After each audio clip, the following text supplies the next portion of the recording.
नमस्कार दोस्तों, स्वागत है आपका अपना YouTube channel LK Jha classes में। दोस्तों, ये आधुनिक भारत के इतिहास के क्रम का 17वां वीडियो है और विविध का भाग 2। इससे पहले विविध का भाग 1 प्रश्न संख्या 1 से 62 तक करा दिया गया है, जिसका लिंक डिस्क्रिप्शन बॉक्स में दिया गया है। और आज विविध का भाग 2 प्रश्न संख्या 63 से 110 तक कराएंगे। तो चलते हैं आज का पहला प्रश्न। प्रश्न संख्या 63, lectures from Colombo to Almora निम्नलिखित में से किस एक के अनुभवों पर आधारित है? Option A Veer Savarkar, B Annie Besant, C Ramakrishna Paramahamsa, D Swami Vivekananda. इसका सही आंसर होगा option number D Swami Vivekananda.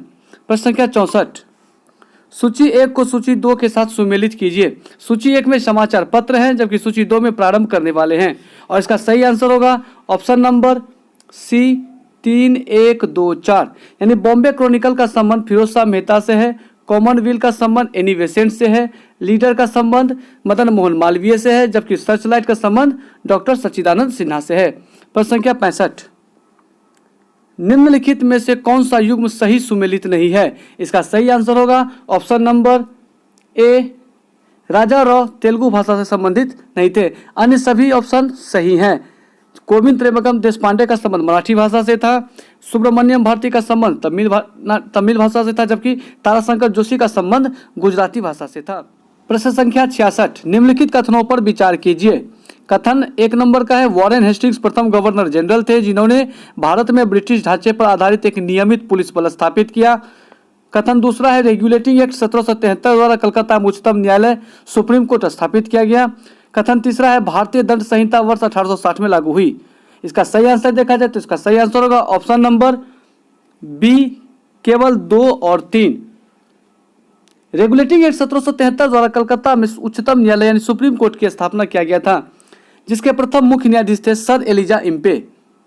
और तीसरा कथन है, भारतीय दंड संहिता वर्ष 1860 में लागू की गई थी, जिस समय भारतीय गवर्नर जनरल थे लॉर्ड कैनिंग।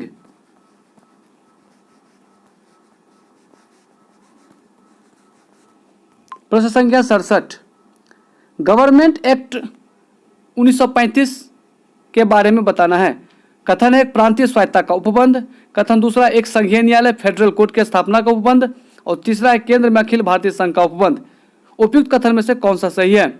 ऑप्शन 1 में 1 और 2, ऑप्शन बी में 2 और 3, ऑप्शन सी 1 और 3, ऑप्शन डी 1, 2 और 3। इसका सही आंसर होगा ऑप्शन नंबर डी 1, 2 और 3। यानी गवर्नमेंट एक्ट ऑफ इंडिया 1935 में प्रांतीय स्वायत्तता का उपबंध था, यह बिल्कुल सही है।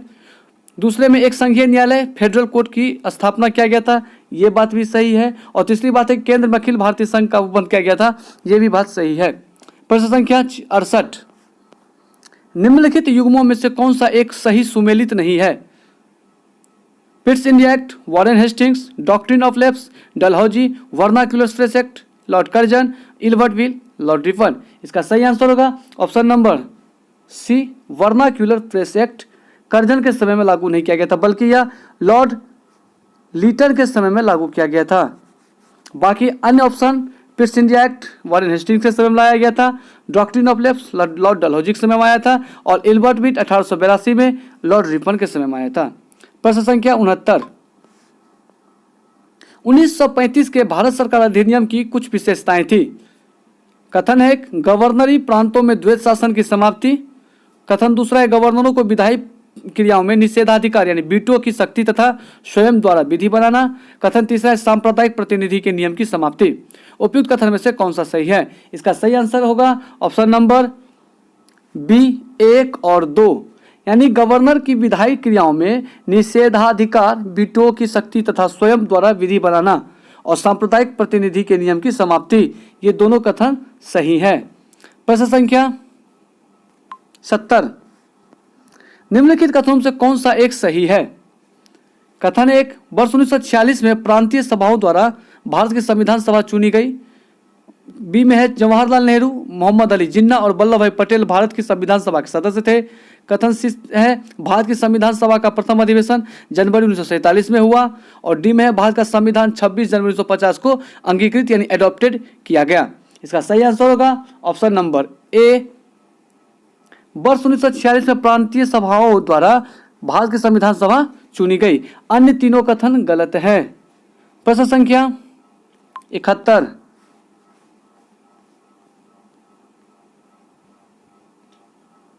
मॉन्टेग्यू चेम्सफोर्ड की रिपोर्ट आधार बनी। कथन ए भारतीय परिषद अधिनियम 1909, बी भारत सरकार अधिनियम 1919, सी भारत सरकार अधिनियम 1935 और डी भारतीय स्वतंत्रता अधिनियम 1947। इसका सही आंसर होगा ऑप्शन नंबर बी भारत सरकार अधिनियम 1919। प्रश्न संख्या 72, भारत में ब्रिटिश साम्राज्य के दौरान निम्नलिखित वायसरायों पर विचार कीजिए। वायसराय एक है लॉर्ड कर्जन, दूसरे हैं लॉर्ड चेम्सफोर्ड, तीसरे हैं लॉर्ड हॉर्डिंग और चौथे हैं लॉर्ड इरविन।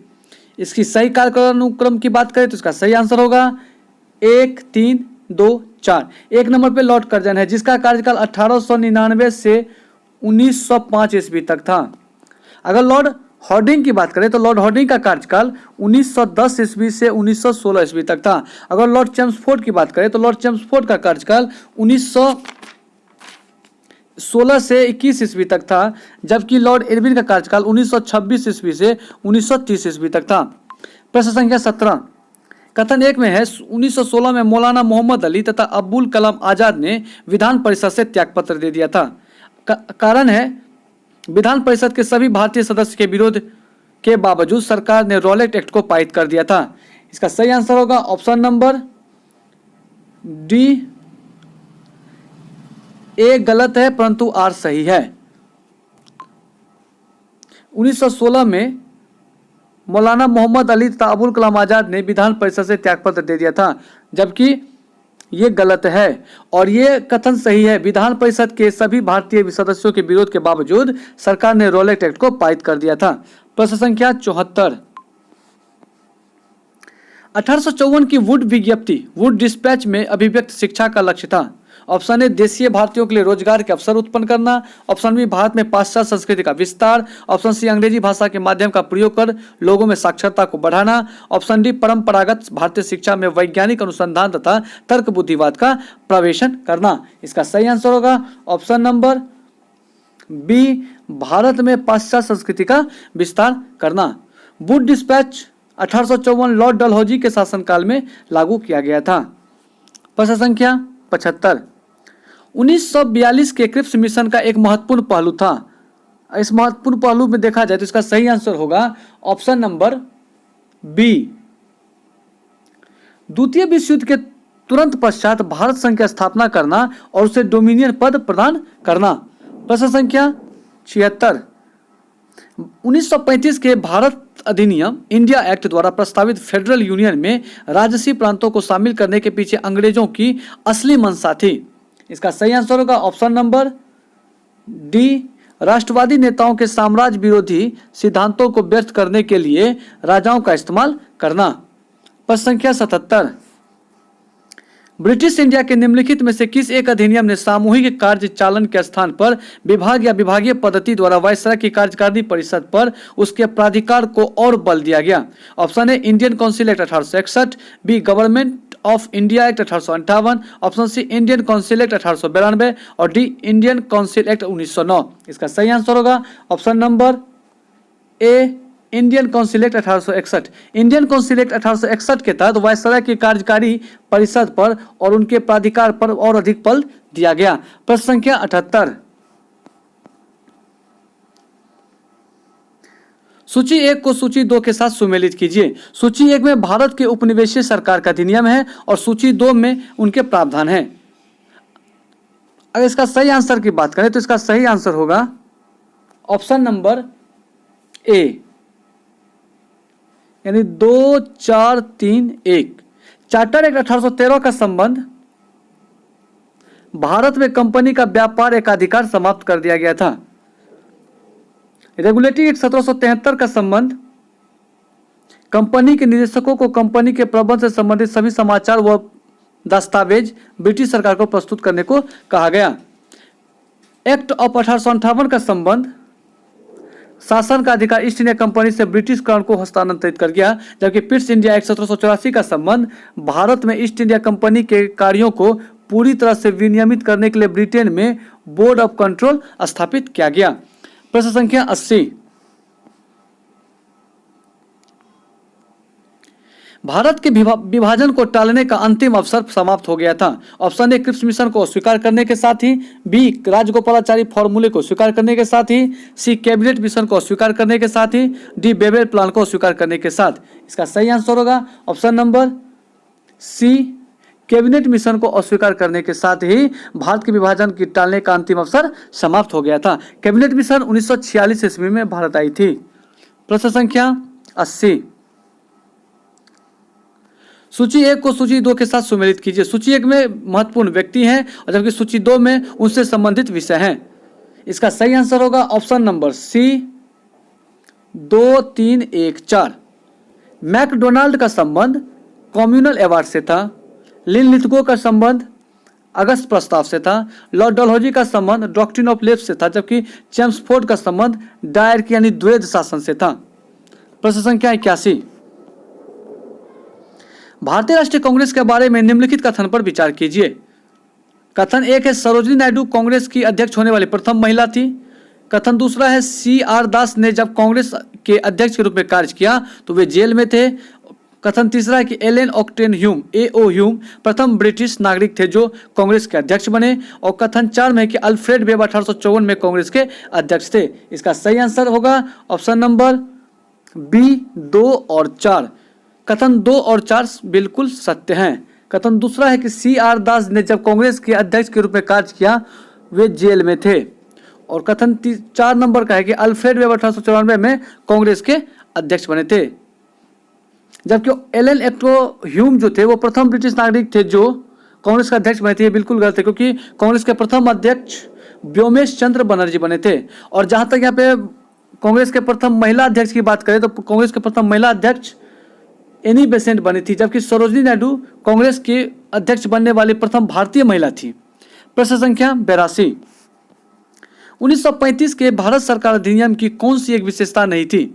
ऑप्शन ए केंद्र के साथ ही राज्यों में द्वैध शासन, बी में द्विसदनी विधानमंडल, सी में प्रांतीय स्वायत्तता और डी एक अखिल भारतीय संघ। इसका सही आंसर होगा ऑप्शन नंबर ए, केंद्र में के साथ ही राज्यों में द्वैध शासन डायरकी। प्रश्न संख्या 83। भारत में ब्रिटेन के सभी संवैधानिक प्रयोगों में से सबसे कम समय तक चला। ऑप्शन है 1861 का इंडियन काउंसिल एक्ट, बी 1892 का इंडियन काउंसिल एक्ट, सी 1909 का इंडिया काउंसिल एक्ट या डी 1919 का गवर्नमेंट ऑफ इंडिया एक्ट। इसका सही आंसर होगा ऑप्शन नंबर सी, 1909 का इंडियन काउंसिल एक्ट सबसे कम समय तक चला था। प्रश्न संख्या 84।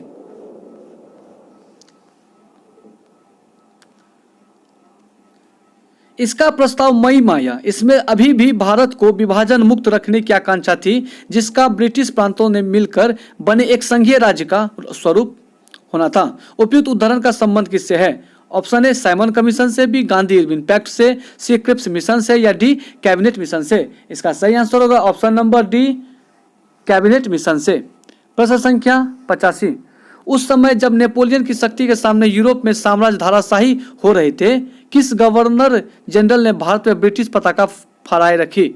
ऑप्शन है Warren Hastings, B Lord Cornwallis, C Lord Wellesley या डी लॉर्ड हेस्टिंग्स। इसका सही आंसर होगा option number D, Lord Hastings.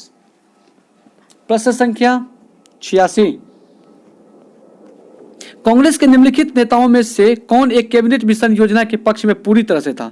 Option A Abul Kalam Azad, B Jawaharlal Nehru, C Sardar Patel, D Mahatma Gandhi. इसका सही आंसर होगा option number C, Sardar Vallabhbhai Patel.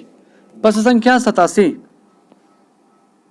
सूची 1 को सूची 2 के साथ सुमेलित कीजिए। सूची 1 में महत्वपूर्ण पुस्तक हैं और सूची 2 में उनके लेखक हैं। इसका सही आंसर होगा option number A, 4, 3, 2, 1। The first Indian war of independence के लेखक विनायक दामोदर सावरकर थे। आनंद मठ के लेखक बंकिम चंद्र चटर्जी थे। लाइफ डिवाइन के लेखक श्री अरविंद घोष थे, जबकि साधना के लेखक श्री रविंद्रनाथ टैगोर थे। प्रश्न संख्या 88। निम्नलिखित युग्मों में से कौन सी सही सुमेलित है? इसका सही आंसर होगा ऑप्शन नंबर डी, 1, 2 और 3। यानी थियोडर बेक का संबंध मोहम्मदम एंग्लो ओरिएंटल कॉलेज से था। इल्बर्ट बिल का संबंध लॉर्ड रिपन से था। फिरोज शाह मेहता भारतीय राष्ट्रीय कांग्रेस के अध्यक्ष थे, जबकि बदरुद्दीन तैयब मुस्लिम लीग से संबंधित है, ये गलत है। प्रश्न संख्या 89, निम्नलिखित का सही कालानुक्रम क्या है? इसका सही आंसर होगा ऑप्शन नंबर ए 2143, यानी पहले मैकाले का मिनट ऑन एजुकेशन, उसके बाद वुड डिस्पैच, उसके बाद हंटर रिपोर्ट, उस सबसे लास्ट में द सार्जेंट एजुकेशन रिपोर्ट। प्रश्न संख्या 90, निम्नलिखित में से किसने सोम प्रकाश नामक समाचार पत्र शुरू किया? Option A Dayanand Saraswati, B Ishwar Chandra Vidyasagar, C Raja Ram Mohan Roy और डी सुरेंद्रनाथ बनर्जी। इसका सही आंसर होगा option number B Ishwar Chandra Vidyasagar ने सोम प्रकाश नामक समाचार पत्र का प्रकाशन शुरू किया था। प्रश्न संख्या 91, भारत के स्वदेशी आंदोलन के दौरान लिखा गया गीत अमार सोनार बांग्ला ने बांग्लादेश को उसके स्वतंत्रता संग्राम में प्रोत्साहित किया और उसे बांग्लादेश ने राष्ट्रगान के रूप में अपनाया। यह गीत किसने लिखा था? Option A Rajanikanta Sen, B Dwijendra Lal Roy, C Mukunda Das और डी रविंद्रनाथ टैगोर। इसका सही आंसर होगा option number D Rabindranath Tagore. प्रश्न संख्या 92, लॉर्ड मैकाले संबंधित है। ऑप्शन ए सेना के सुधार से, बी सती प्रथा की समाप्ति से, सी अंग्रेजी शिक्षा से और डी अस्थायी बंदोबस्त से। इसका सही आंसर होगा ऑप्शन नंबर सी अंग्रेजी शिक्षा से। प्रश्न संख्या 93, निम्नलिखित में से किसने सुबह आजादी नामक कविता लिखी? Option A Sahir Ludhianvi, B Faiz Ahmad Faiz, C Abul Kalam Azad, D Mohammad Iqbal. इसका सही आंसर होगा option number B Faiz Ahmad Faiz ने सुबह आजादी नामक पुस्तक लिखी थी। प्रश्न संख्या 94, निम्नलिखित में से कौन सा एक जर्नल अबुल कलाम आजाद द्वारा प्रकाशित है? Option A Al Hilal, B comrade, C the Indian sociologist और डी जमींदार। इसका सही आंसर होगा option number A Al Hilal. Abul Kalam Azad के कुछ महत्वपूर्ण पुस्तकें हैं अल हिलाल, गुब्बारे खातिर,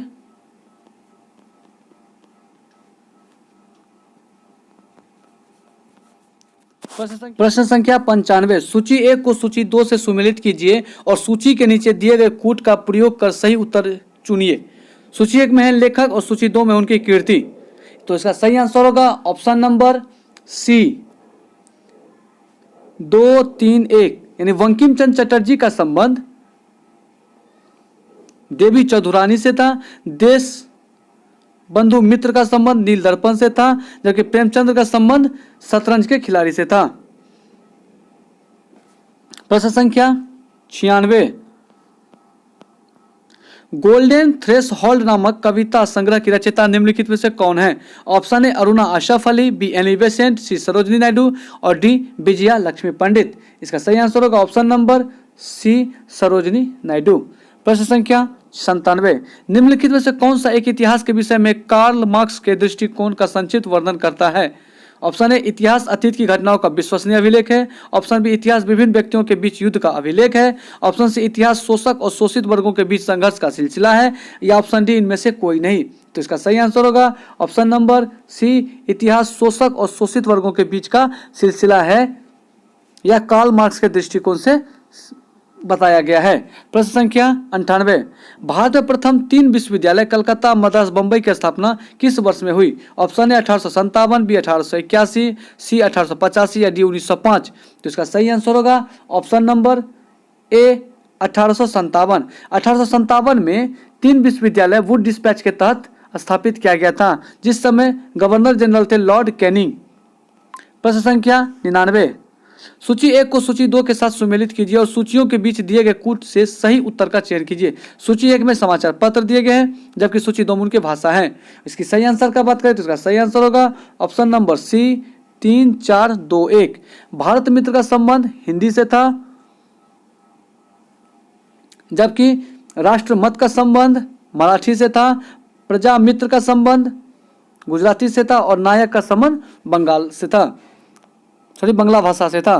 प्रश्न संख्या 100, महात्मा गांधी ने कहा था कि उनकी कुछ सबसे गहन धारणाएं अनटू द लास्ट नामक पुस्तक में प्रतिबिंबित होती है और इस पुस्तक के बीच उनके जीवन को बदल डाला। इस पुस्तक का वह संदेश क्या था जिससे महात्मा गांधी को बदल डाला? इसका सही आंसर होगा ऑप्शन नंबर बी व्यक्ति का जीवन सबके कल्याण में निहित है। प्रश्न संख्या 101।